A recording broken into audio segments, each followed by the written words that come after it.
Baba çöre boş inşallah. Ağzına da. Isıromatik inşallah. Aman Oscar. Hala içer maçlara guştanı bir, eşi guştanı bir sonra bir.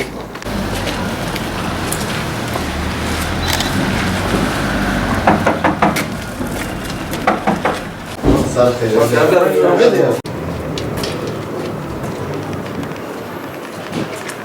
Şöyle.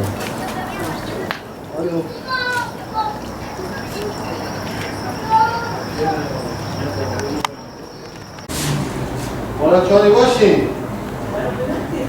Bana da ver diye. Vallahi şu şey hayat. Görmez oldu. Bunu da sonra bilmiyorsun.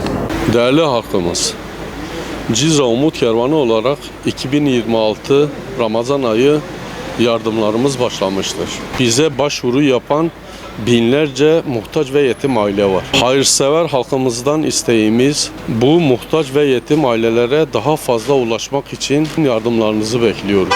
Ramazan ayı boyunca yardımlarımız devam edecektir. Bir yetim ve muhtaç ailenin sofrasına umut olmanızı istiyoruz. Şimdiden Ramazanınızın hayırlı olmasını diliyoruz. Yapacağınız yardımları Allahu Teala kabul etsin inşallah. Vallahi şu şey hayat. Görmez oldu. Bunu da sonra bilmiyorsun.